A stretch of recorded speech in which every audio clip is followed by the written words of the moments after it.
मैं आप लोगों को यहाँ आने के लिए धन्यवाद करती हूँ और साथ ही मैं छपरा नगर निगम के सभी नगरवासियों को मैं अपना प्रणाम करती हूँ। आज ये प्रेस वार्ता एक झूठ, फरेब, बेईमानी, अनैतिकता के विरुद्ध में अपनी आवाज़ को बुलंद करने के लिए मैंने रखा है। जैसा कि आप सभी लोग जानते हैं, यहाँ तक कि छपरा के नगर निगम के सभी जनता जानती है कि 2008 में जो नगर पालिका एक्ट है उसमें 3 बच्चों वाले जिसकी भी 3 संतानें हैं वो ये नगर पालिका का चुनाव नहीं लड़ सकता है। सिर्फ नगर पालिका का चुनाव नहीं लड़ सकता है। जबकि मुझे बहुत ही दुख के साथ ये आप लोगों से बताना पड़ रहा है कि हमारी एक मेयर प्रतिनिधि हैं, मेयर उम्मीदवार हैं, महिला उम्मीदवार जिनकी 3 संतानें हैं, उन्होंने अपने नॉमिनेशन में सिर्फ 2 संतानों की सूचना दी है। उस कागजों पर एक संतान को उन्होंने दबा दिया, उसकी बलि चढ़ा दी। ये सिर्फ प्रेस कॉन्फ्रेंस मैंने लोगों को जागरूक करने के लिए रखा है। इस प्रेस कॉन्फ्रेंस में मैं लोगों को बताना चाहती हूँ कि उन्होंने कानून को और नैतिक को, अपनी नैतिकता को दम पर धन, बल, पैसा, इन सभी चीज़ों को ऊपर करके वो आज मेयर पद का चुनाव लड़ रही हैं, जो कि सही नहीं है। मैं भी एक माँ हूँ। एक माँ अपने बच्चे के लिए हमेशा बलि चढ़ती है, बच्चों की कभी बलि चढ़ाती नहीं है, क्योंकि बच्चा जो होता है माँ बाप का अंग होता है, उसका अभिमान होता है, उसका मान होता है, उसका स्वाभिमान होता है। मैं आप लोगों से बताना चाहती हूँ कि जो लोग भ्रष्टाचार की बात करते हैं, जो जितने भी प्रत्याशी हैं जो भ्रष्टाचार मुक्त करना चाहते हैं नगर निगम से, जो नगर निगम में बदलाव करना चाहते हैं, आप लोग बताइए। मैं जनता से, आप लोगों के माध्यम से जनता से ये पूछना चाहती हूँ कि जो अपनी संतान का ना हो सका, क्या वो नगर निगम में बदलाव कर पाएगा? जो पैसों के बल पे अपना नॉमिनेशन कर देता है, क्या वो आपको लगता है कि नगर निगम में भ्रष्टाचार दूर मिटा पाएगा? मैं आप लोगों के माध्यम से उन जनता को जागरूक करना चाहती हूँ कि पैसा मैंने अपनी आंखों से देखा, सच को नीचे होते हुए और पैसे को ऊपर उठते हुए। मैं अकेली वहाँ खड़ी थी जहाँ पे पैसा को पैसा इतना बलवान हो गया था और मेरी सच्चाई नीचे हो गई थी। वहाँ पे मैं जिला आयोग ऑफिस में गई, जिला प्रशासन के पास गई, लेकिन मेरी सच्चाई नीचे हो गई और पैसा, धन, बल सब ऊपर हो गया। मैंने उसी समय निर्णय ले लिया, चुनाव लड़ूंगी, जीतूंगी भी, लेकिन मैं पहले इस सच्चाई को जनता के सामने उजागर करूंगी। क्या हमारे कानून इसलिए बनते हैं तोड़ने के लिए? उसके नियम की जो उसमें टर्म्स एंड कंडीशन बनते हैं, क्या हम लोगों को फॉलो नहीं करना चाहिए? अगर करना चाहिए तो सिर्फ वो कानून क्या गरीबों के लिए बनता है, पैसों वालों के लिए नहीं बनता है? पैसे वाले क्या पैसे देकर कुछ भी कर सकते हैं? अगर ये सत्य है तो चुनाव आयोग मैंने चुनाव आयोग को बोला कि सर इसका सर्वे करवाइए, इसको सच, मेरे पास जो प्रूफ थे, मेरे पास जितने भी प्रूफ थे, चुनाव आयोग ने उसको गलत साबित कर दिया और एक झटके में बोल दिया कि आपका दस्तावेज गलत है और ये जो इन्होंने नॉमिनेशन किया है वो सही है। इसका मतलब आप लोग समझ सकते हैं, हमारी जनता भी समझ सकती है।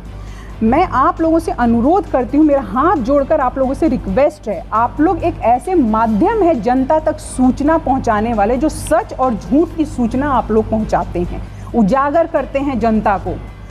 आप लोग ये सूचना मेरी जितने भी यहाँ प्रेस के लोग हैं उन लोगों के माध्यम से ये हर एक जनता तक ये सूचना जाएगी, जनता सच को समझ पाएगी। क्योंकि ये सिर्फ एक मेयर पद के चुनाव के लिए जो गलती वो लोग कर रहे हैं वो तो ठीक है, लेकिन सबसे बड़ा एक औरत होने के नाते एक मातृत्व शक्ति पर उसने दाग लगा दिया है, जो कि नहीं होना चाहिए। एक औरत की गरिमा को ठेस पहुंचाया है। अब रही बात कि मैंने ये प्रेस कॉन्फ्रेंस अपने आप को फेमस करने या अपने आप को जनता के आगे उजागर करने के लिए नहीं किया है। मैंने इसलिए किया है कि अगर मैं इस लड़ाई में, इस चुनाव में जब मैंने घर से बाहर कदम रख दिया है तो मैं हर गलती के लिए कदम उठाऊंगी, क्योंकि ये कदम हम आज नहीं उठा रहे हैं, ये कदम हम पिछले 60 सालों से उठा रहे हैं। इस कदम में देखिए मेरे पति हैं जो जिनके ऊपर 18 तरीके के केस लगे हुए हैं। वो केस कोई मेरे घर के नहीं लगे हुए हैं, मेरे घर में कोई मर्डर केस या कोई लड़ाई झगड़ा का केस का नहीं लगा हुआ है, सामाजिक केस लगा हुआ है। जो हम थोड़ा सा किसी के गलत के खिलाफ उठते हैं, प्रशासन हम पे केस ठोक देती है। खैर, ये दूसरी बात हो गई। लेकिन आप लोगों से मेरा रिक्वेस्ट है कि आप लोग इस चीज़ को जनता तक पहुंचाएं। ये प्रेस वार्ता मेरा हर चैनल दिखाए ताकि लोग जागरूक हो सकें। मैं जनता के अदालत में जाऊंगी और हर उस माता बहनों के पास जाऊंगी और उनको इस मातृशक्ति के दाग के बारे में बताऊंगी और मैं उनको उजागर करूंगी कि नगर निगम का जो एक्ट था उसके खिलाफ कैसे बाहर कदम रख दिया है। तो मैं हर गलती के लिए कदम उठाऊंगी, क्योंकि ये कदम हम आज नहीं उठा रहे हैं, ये कदम हम पिछले 60 सालों से उठा रहे हैं। इस कदम में देखिए मेरे पति हैं जो जिनके ऊपर 18 तरीके के केस लगे हुए हैं। वो केस कोई मेरे घर के नहीं लगे हुए हैं, मेरे घर में कोई मर्डर केस या कोई लड़ाई झगड़ा का केस का नहीं लगा हुआ है, सामाजिक केस लगा हुआ है। जो हम थोड़ा सा किसी के गलत के खिलाफ उठते हैं, प्रशासन हम पे केस ठोक देती है। खैर, ये दूसरी बात हो गई। लेकिन आप लोगों से मेरा रिक्वेस्ट है कि आप लोग इस चीज़ को जनता तक पहुंचाएं। ये प्रेस वार्ता मेरा हर चैनल दिखाए ताकि लोग जागरूक हो सकें। मैं जनता के अदालत में जाऊंगी और हर उस माता बहनों के पास जाऊंगी और उनको इस मातृशक्ति के दाग के बारे में बताऊंगी और मैं उनको उजागर करूंगी कि नगर निगम का जो एक्ट था उसके खिलाफ कैसे काम होता है, कैसे जो अपनी संतान का नहीं हो सकता, कागजों पर उसने अपनी संतान के मातृत्व को मार दिया, वो दुनिया और नगर निगम का कैसे होगा। धन्यवाद। एक चीज़ और बताना चाहूँगी कि ऐतिहासिक धरती रही है। प्रथम राष्ट्रपति यहाँ से हैं। दधीची, महर्षि दधीची का इलाका है जिन्होंने अपनी हड्डियों तक को दान में दे दिया है। तो त्याग और बलिदान की ये धरती जरूर है, लेकिन राजनैतिक इतिहास में काले अक्षरों में ये घिनौना सच लिखा जाएगा। ये बात सच है और इसके लिए मुझे कहीं भी जाना पड़े, मैं इस चीज़ के लिए कदम उठाऊंगी। मैं तब तक नहीं शांत बैठूंगी जब तक ये सच्चाई का मैं उजागर ना कर दूं। बलिदान की धरती जरूर है, लेकिन ऐसे गंदे बलिदान की धरती नहीं है जहां पे एक माँ ने अपने स्वार्थ के लिए अपने बेटे की बलि चढ़ा दी। चुनाव आपका सीधा सवाल चुनाव आयोग से जाएगा? बिल्कुल, मेरा सीधा सवाल मेरा चुनाव आयोग से ही है कि जो दस्तावेज मैंने दिया, सबसे पहले एक देखिए, न्यूज़पेपर में कुछ भी निकलता है तो उसको हम फैक्ट मानते हैं। भारत का चौथा स्तंभ माना जाता है मीडिया। प्रिंट मीडिया को उन्होंने गलत साबित कर दिया, जबकि प्रिंट मीडिया में अगर कुछ मेरे खिलाफ गलत उठता है तो मुझे शुद्धिकरण अगले दिन करवाना चाहिए। क्या मैं गलत बोल रही हूँ? करवाना चाहिए, जो कि उन्होंने नहीं करवाया। बिहारी संगठन ना कि मैं वो सब काम करूंगी जब तक मैं सच सामने ना लूं। देखिए, बहुत घना अंधेरा था जब मैं दरवाज़ा खटखटाने गई, तो मुझे भी समझ में आता है, इतनी दुनिया मैंने भी देखी है, लेकिन दोबारा से सवेरा होता है। हर रात छुप जाती है, उजाला होता है, सूरज निकलता है और सच और मैं ला के रहूँगी, मैं प्रूव करके रखूँगी चित्रा में कि सच क्या होता है। कोई टीपा टिप्पणी नहीं करना चाहती हूँ और मैं सिर्फ जो फैक्ट है उस पर बात करना चाहती हूँ। लेकिन चुनाव आयोग ने जब उनकी अभ्यर्थिता को सही ठहराया तो कुछ तो रीजन दिया होगा आप लोगों को? उन्होंने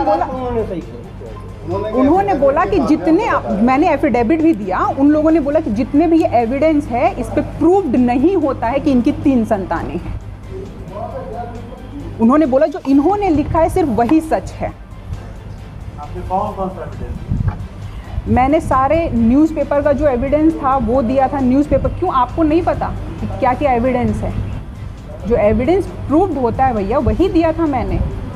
न्यूज़पेपर दिया था, उसमें सारे फोटोग्राफ्स दिए थे। जो छठी का खाना खा रही हैं वो दिया था, उनके गोद में बच्चा है, उनके फोटोग्राफ्स में 3-3 बच्चे हैं, वो लोग घूम रहे हैं 3 बच्चों के साथ। मैंने वो सारे एविडेंस दिए थे।